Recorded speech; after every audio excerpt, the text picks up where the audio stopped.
Hi, I'm your host on Speak Your Mind on Gold FM, Shami Lochenlal, and I'd like to welcome you on this Talkback show. My guest is the CEO of Land Transport and Authority, LTA, Carmen Piantadosi. Welcome on this show, and thanks for accepting the invitation. Thank you, Shami. Pleasure.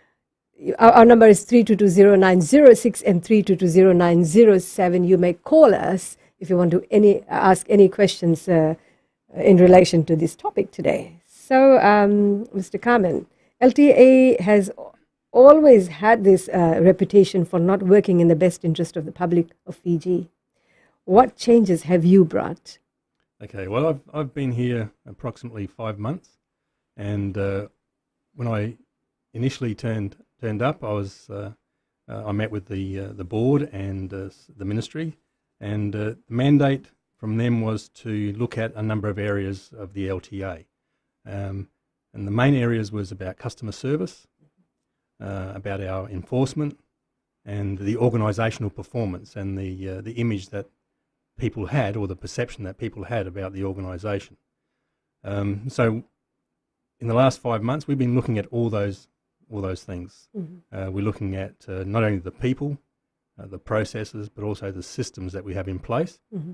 to improve customer service, service delivery, to improve our public image, and to improve the performance of the organisation overall. There's a whole range of things that we're doing. Okay. So what changes do you intend to make as the new CEO? You've mentioned about a lot of things. What is your priority list? Yeah. The priority is customer service, and we've introduced a whole range of initiatives and looking at new initiatives as well. The priority is also in reforming the organisation to deliver on its core functions. Mm-hmm. And when I talk about core functions, I'm referring to the core function of delivery of service, enforcement, road safety, as well as regulating the industry, the public transport industry. Mm. So they're the four main functions that we're looking at. So you've been on the job for some time now, and you've done your assessment, and you've been talking about this. So tell us some areas you will focus immediately on how you're going to make these changes.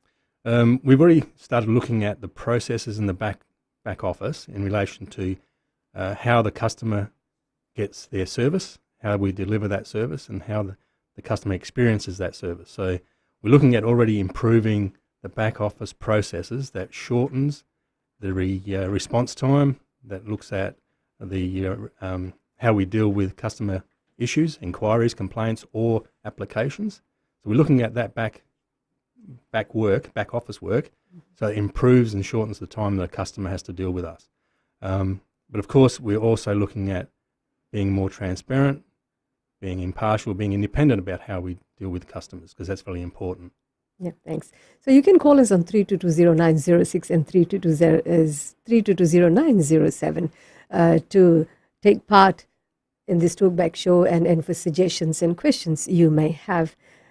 Carmen, although LTA seems to be doing its job, the deterioration of common road rules in Fiji seems to be increasing on a daily basis. We have more cars leading to more traffic, more people flouting road rules. What are you going to do about this? Well, we do a range of things, because it's not just one or two activities that the LTA does. Apart from developing an awareness and training drivers and educating drivers and road users per se, we also look at the enforcement side. Mm-hmm. But enforcement is almost a last resort, because that's more about deterring behaviour or changing behaviour. But we do a whole range of we have a whole range of programs that we implement in regards to road safety, road rule awareness, what the LTA does, what its purpose is, just to raise the awareness of drivers. But in the end, with all this full program of information that we provide drivers, in the end, the main responsibility is with the driver. Mm. But we're continuously educating, raising awareness, ensuring enforcement is there. Have you seen any positive results and outcome? We have, because if you look at the last 8 months, although the results may not indicate that drivers are taking heed to some of the rules, I think in the last 8 months, we've issued about over 30,000 infringements. The majority of those infringements is around speeding. Yes. So about 20,000 infringements were issued to drivers for speeding. And if you look at what causes road accidents or fatalities on our roads, it's speeding that's Definitely. the main cause. So speeding continues to be a major cause of vehicles accident, which leads to accidents, and several, like you said, has been reported over the months. So even though police seem to be stopping motorists at speed and LTA seems to be engaged, it is quite obvious that motorists are disregarding this. What will you do about this? Will there be harsher penalties? You saying that enforcement, you're trying to, that would be a later stage, but don't you think it will be too late to implement that? I think what we are doing is reviewing the penalties and the infringements that people receive, because it's not deterring those drivers from reoffending. There are some drivers that just blatantly ignore the rules and continue to reoffend. We do have show cause. We bring them in and we can cancel their licences or their registration. We can suspend those registration and licences as well. So we can do that, but it seems to be not enough to deter some drivers. And there's only a small proportion that are, habitual reoffenders. But for those, we can remove their licence and their registration. While I was preparing this show, someone commented that the age, the legal age for anyone to be able to get the learner's permit should be 21. Should be removed from 17 to 21. What do you think? I think that's being considered in other countries as well, not just in Fiji. I guess it's about the maturity or the level of understanding of a driver, the attitude of a driver. In some countries, you'll find that younger drivers aren't the ones that are causing the road accidents because they are still learning. And they're more cautious. It's usually when they get a bit older and more experienced.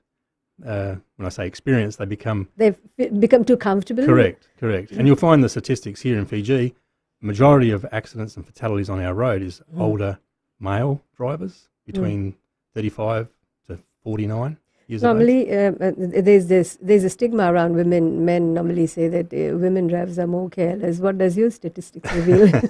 I'm not sure I discriminate against which gender that drives better than the other. There's always been a bit of a rivalry there, but yes. The majority of accidents are, I have to say, caused or as a result of male drivers. Speeding or carelessness on male drivers. Thank you. We'll take a short break and then we'll be right back. So I encourage you to call us on 3220906 or 3220907 soon after this commercial break.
Well, I mean, I don't want to go back and forth. Common sense says that the documents was all wrong. Okay. Right. I have also emailed all the documents to LTA Yes. and your office also, and newspapers also everywhere. So what do you want LTA to do? Carmen is here. He would be able to help you. Hi, Kamin. Welcome to our country. Abdul, Abdul, how are you? Good. I saw your email. Email address. I emailed you, and I think I'm not sure if you received my mail or no. When did you email me? I can go back to my computer later and check the dates. So That's okay. Probably your best bet is to come in and see us because you've got some specific issues and there's Yes. a number of issues that you've raised and I probably can't deal with them right here and now. But if you come into the office, we can, or if you're in Nandi or in Lautoka. I'm in Nandi. Okay. I do visit Lautoka fairly often. I can actually catch up with you and we can discuss the issue that you're talking about. thank you, Abdul, for calling. We have another caller. Welcome back on. Welcome on Speak Your Mind. Your name? Where are you calling from, sir? Welcome, Shami. This is Pranay. And I got two questions for Mr. Kaman. Okay. Where are you calling from, Pranay? Balilevu. Okay. Please go ahead. Okay. One question. First question is, I'm a disabled person. And I applied for a taxi permit in 2015. And when I went back to check whether the record processed or anything like that, they said they don't have records of it. That's number one. But I still have the copy of the letters that I submitted and things like that. Number two, I want to know, as a disabled person, do I qualify for a taxi permit to make my living when I retire, probably? Okay, just to answer the first question, the taxi permits were under freeze since 2011. Yes, but So- it went through the Fiji National Disabled Council Yeah, to the CEO of LTA who was previously there. I understand, but at the time, they wouldn't have been able to process that application because there was a freeze. Okay, but another question rises here. If they did not process the application, where did the records go, my documents? Well, we can let me have a look at that closely later. But the thing is, if you made an application directly to the LTA, they would have not processed it because it was under freeze. Definitely, they should have a pending file which they can file. Pranay, can you call me later? Give me your address and email address. I'll forward it to the LTA offices. No, I need to make an appointment with Mr. Kaman. And there's another issue of a bus industry. I would like to sort it out very seriously because I'm tired of emailing LTA and the board of chairmen and everybody, but nothing has been done. This problem is repeatedly done. Okay, what is this problem in regards to buses? Bus company, Yeah. What is your concern? wouldn't discuss it openly on air. Okay. But I would like to see Mr. Kaman about it. It's regarding one of the prominent bus companies, Nasese Bus Company, driving on a route without a timetable and without a signboard. And that's very inconvenient for us. Okay. Thank you, Pranay. Okay. Your point has been taken on board. Okay. How can that be dealt with, Carmen? Driving on the road without buses, without timetable and without board? The bus operators and owners are required to publish their timetable in their buses, and if they are failing to do that, we do ensure compliance with the rules. I think we need to have a look at the customer's complaint a bit closely, and they can contact us at the LTA. Okay. We'll take more callers and then we have other questions. Your name and where are you calling from? Okay, this is Rakesh. I'm calling from Lami. Yes, Rakesh. Okay, my concern to the CEO is I believe everyone is traveling in this Suvarnasri corridor. Okay, the main concern is the new complex at 9 miles. Which new complex are you talking about? I'm talking about the Roofs complex. It has cinema and other things located there. Okay, the Nakasi Roops complex, you mean to say? Yes, Nakasi one, yeah. Yes. Okay, we have noticed that there's a lot of traffic jams, and it's very hard to move in and out. Right, if you want to turn into roofs or shop and save or whatever, and then if you want to turn take a right turn, then it's very inconvenient for us motorists to do that. And I believe it won't be long. Maybe we will be able to see a nasty accident in that area. And I mean, is LTA taking any measures to solve this problem? First, and second issue is bookings. Okay, I stay at Valelevu, but I work in Lami.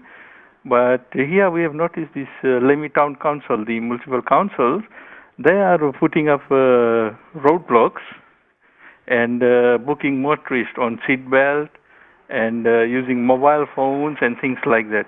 And without any police officer or any LTA officer present. I'm just asking, are they allowed to do that?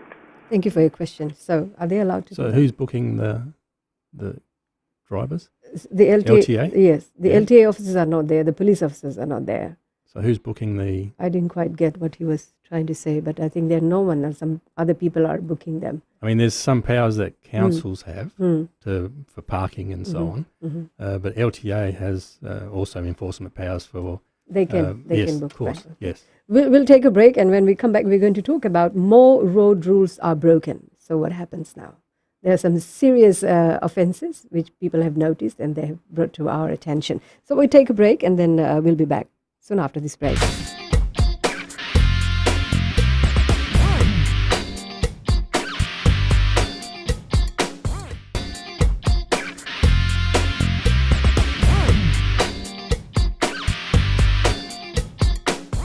Welcome back on Speak Your Mind, which is on Gold FM every Tuesdays. We host this show at 12 p.m. And you can watch this tonight on FBC TV soon after 10 p.m. news, and tomorrow at 11 a.m. And it's encouraging to see a lot of people calling us. So we'll take another caller. Hello, hi. What's your name and where are you calling from? Hi, Sami. Yes. Whom am I talking to? This is Munif again. Sorry? Munif? Munif from Nindi, yeah. Yes, Munif. This time I had a question regarding the speed signs, right? Right. Speed sign, yes. Yeah, it is in Bandra village, in just outside Ba. So I just wanted to ask Kamen that if he can explain to me, because I asked few LTA officers, they gave me different explanation. When there is one post and there's two signs facing each other, opposite direction, from which area the IT will start from that's the speed limit? There's two signs with the same speed limit, or you're saying that there's two signs that have different speeds in different directions?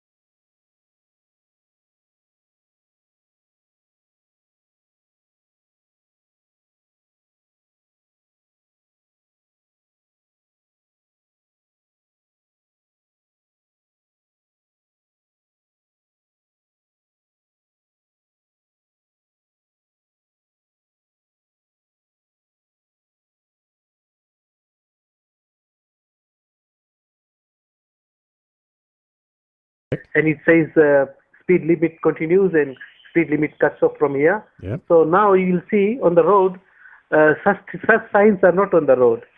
That's what I wanted to bring it up. So there's signs missing, you're saying? Yes. Okay. Because it's a confusion for public. For example, if you are coming in a village in between and you are traveling low, you have to reduce the speed to 50 and below. And on the other side, when the person is exiting the village area, we'll try to increase the limit right from the post to the other side to 80.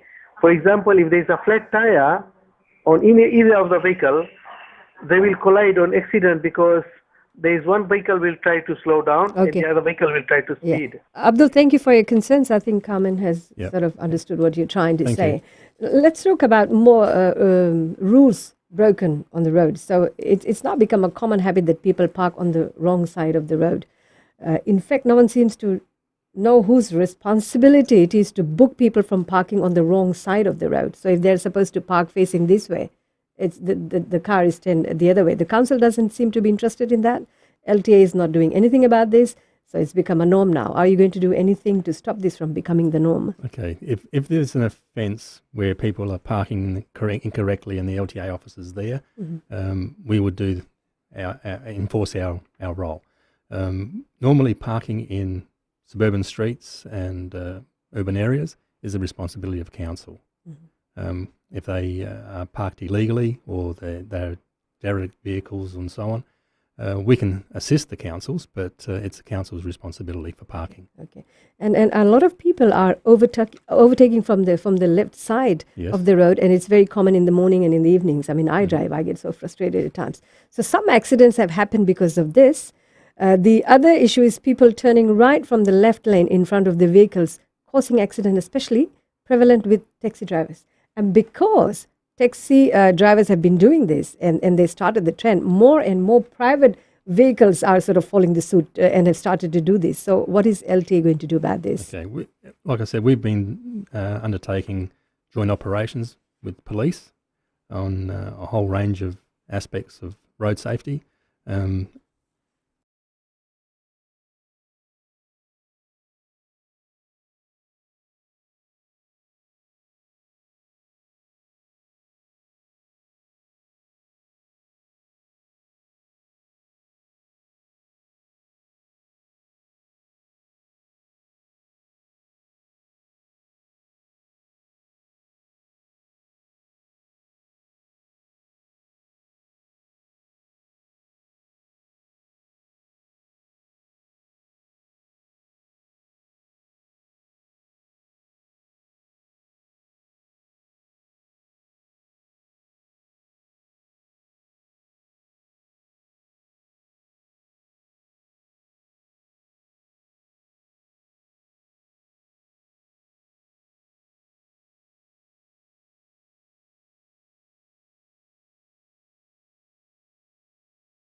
But again, it's always the last resort, and it's difficult to be everywhere at the same time. So it's really down to the responsibility of the driver. Again, if we talk about the penalties and review those penalties, it's about deterring behaviour.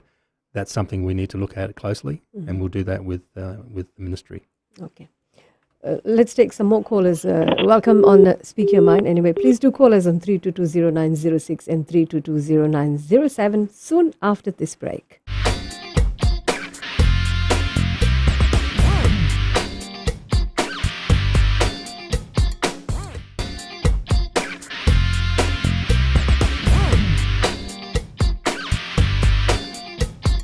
Welcome back on Speak Your Mind. My guest is the CEO of LTA, Carmen Piantadosi. So a while ago, we were talking about motorists who break rules and how taxi drivers tend to break the rule and all of a sudden appear from the left lane or cross the right lane to appear on the right lane. And we talked about speeding. So how are we going to change the attitude of the drivers? What will deter them from breaking road rules? Most public service vehicle drivers have defensive driving training, and they have refresher courses every year. We provide that for driver training and awareness. Like I said, that's one part of the process. The other part is really the enforcement side. And like I said, we're going to increase our capability and enforcement.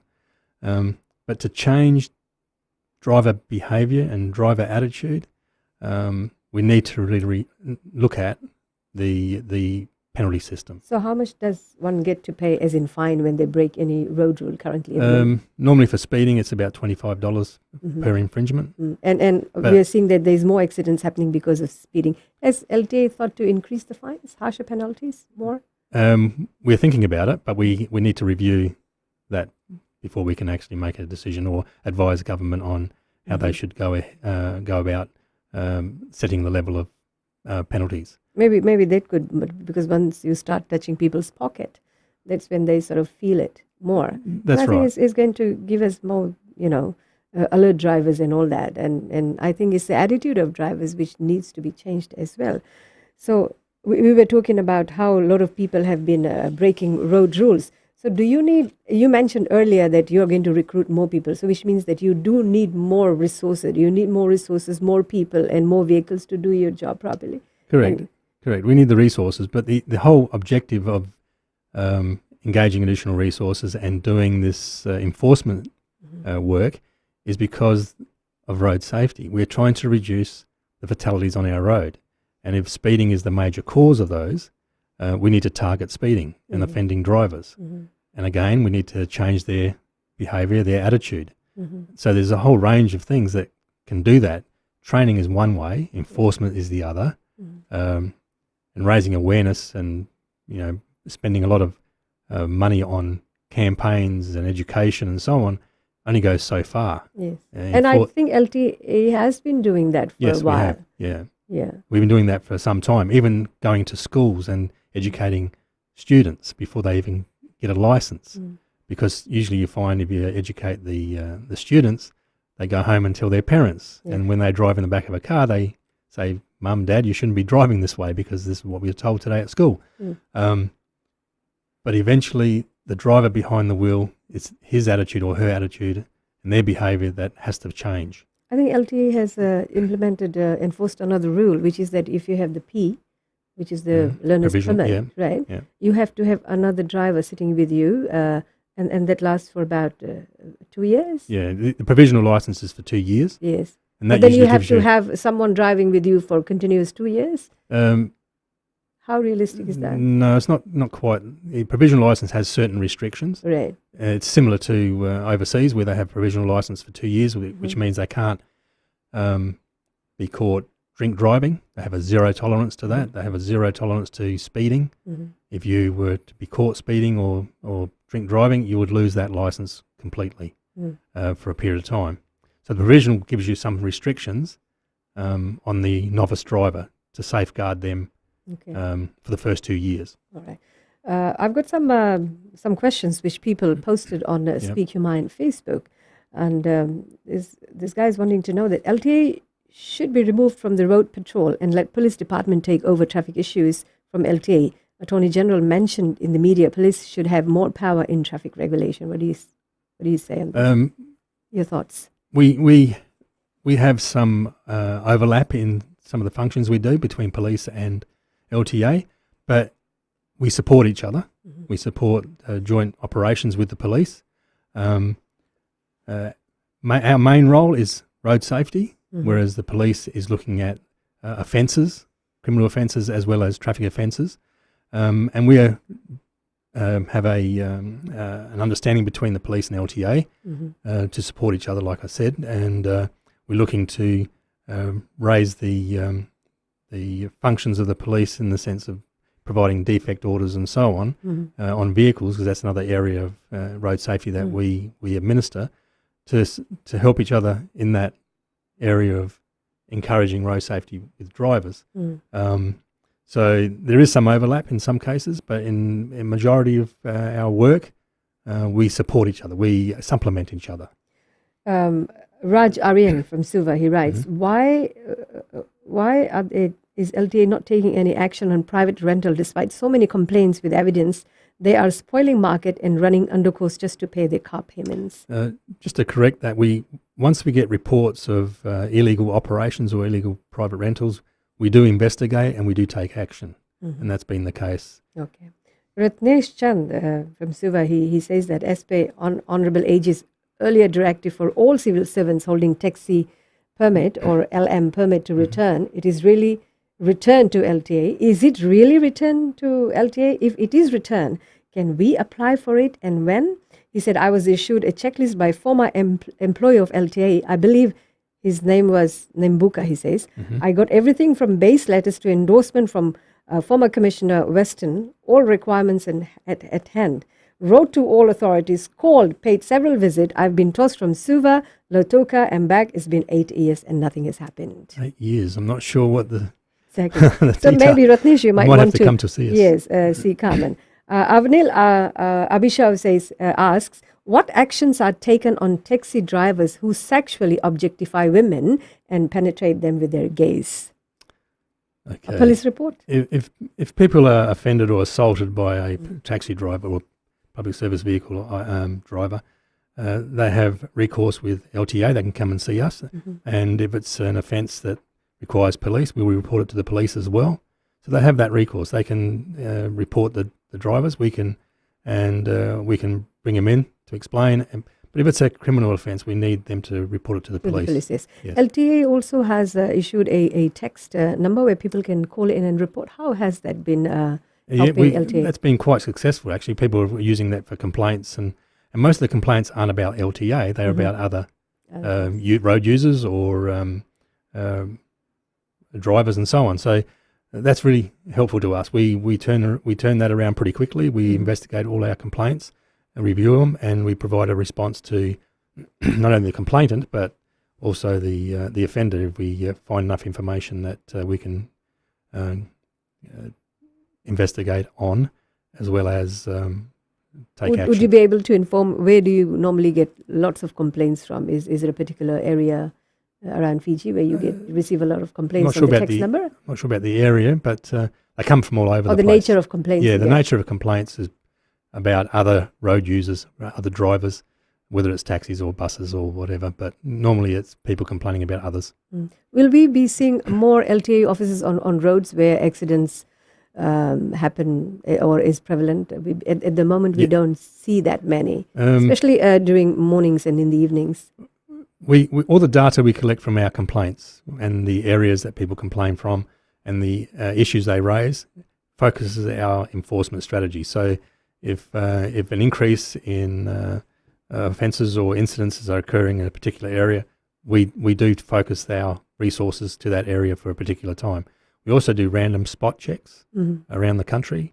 We also rotate our resources so they go to different locations to do whether it's overloading offences or speeding and so on. So it may not be visible all the time, but we are out there. Because we don't normally see that much the presence of either LTA or police officers, because you work hand in hand in the mornings when it's peak hour and in the afternoons where the motorists might need more help to curb those who often break rules. I think this will be a great help to those who travel at the times during busy periods and the routes, which is very busy, because I think due to traffic congestion now, it takes a person about 45 minutes, an hour to travel from Suva to Nakasi area in Nasino. We'll take another break, Carmen, and we'll be right back. Our next segment is going to be the last segment, so we may be able to give opportunity to some callers. So do call us on 3220-906 and 3220-907 on Gold FM. Speak Your Mind.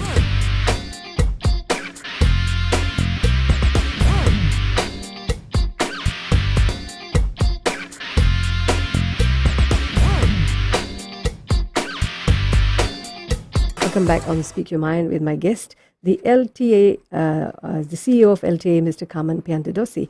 So, do you need, we talked about resources. There seems to be this perception, and as you know, that perception is so important, a perception within the public that LTA was corrupt and may still be corrupt. How will you change this perception? I understand the perception that people have, and they talk about corruption very loosely. We have in place a whole range of policies and procedures and systems that result in good governance, and that's important to this organisation, the LTA. And you'll find that from the board and management level to throughout the organisation, we've come up with a zero tolerance level to what we call corruption. Corruption takes a whole range of different forms. But irrelevant of the form it takes, we've taken a policy decision to have zero tolerance towards any conflict, any corrupt dealings, because it's really important. The LTA plays a very important role in Fiji, and corruption has a cost to the organisation, not only from its image, but on its staff as well. Yes. And I don't believe that the level of corruption in the LTA is so prevalent as it's made out to be. But in saying that, if there's one or two bad apples, it causes a massive problem for the organisation. So we've taken a zero tolerance.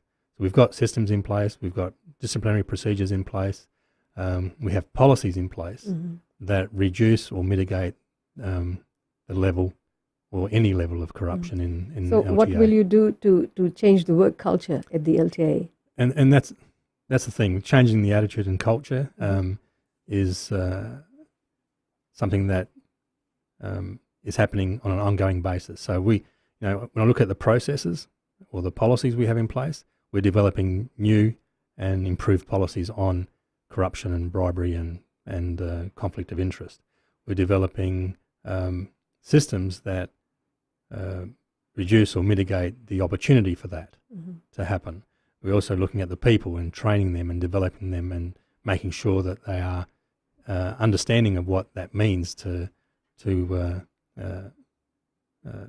undertake something that is what we consider corrupt. And you'll find we've had a number of incidences where the public have attempted to influence our people, and they've reported that to us, and we've immediately reported that to FICAC and so we're working closely with FICAC as well in making sure that our processes, our systems, and our people are well aware of the zero tolerance policy you seem is working. Yes. Let's look at the customer service. Slow in serving customers or to their needs, etc. How, as the new CEO, will you change the attitude and the way people respond to customers in providing the basic services? How will you change all this? Because we do get some feedbacks from time to time. And I know that LTA offices may not be able to police this in every LTA office. Customer service, you're saying police customer service. It's policing. Majority of our staff, I call in the call centre. I meet with people from there, and you hear them talking to customers, and you see the customer service officers, the front office people. They are passionate, I believe, in doing and serving the customer. Right? But they do that within the rules and the laws that we have. We are continuously developing those staff in relation to customer service. We're looking at how the customer experiences that service. Giving customer service is one thing, but understanding how the customers experience that service is fairly important as well. So we're putting in place things that support our our customer service officers to deliver that experience. Normally the perception is that when you go to LTA office, when people say, they say, it's going to take me half a day. I'll spend a half a day at LTA. So are the processes been in place which is going to sort of speed up and people will have to spend lesser time, customers especially? What we're doing at the moment, and when I turned up here in Fiji, we started looking at the time and motion study of each process, each service we provide the customer.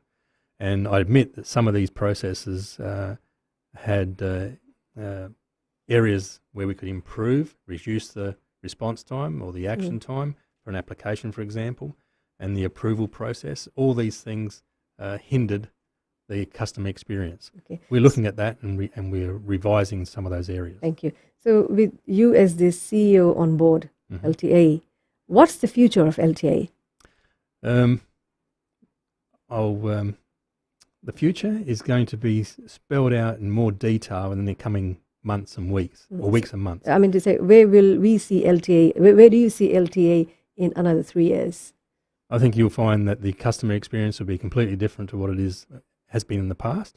Our functions and like the regulatory function will be improved, and the industry will see a marked change from what it has been in the past in the way of regulating the transport sector and the public transport sector, and you'll see a change even in the enforcement area.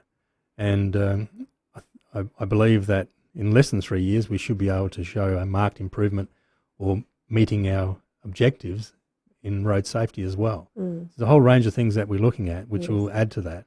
And in the coming weeks, we're looking at a strategic planning process which involves stakeholders. So we have I think stakeholders already see this as a consultative approach. We take a consultative approach with stakeholders, with customers, with government to make that change within 3 years or less. Thank you very much, Carmen. I think you've been on the job for about 5 months 5 now. months. 5 months now, and I really appreciate you coming on the Talkback Show to talk to people personally, to know what they feel and the help and the assistance they would want from LTA and their presence on the roads.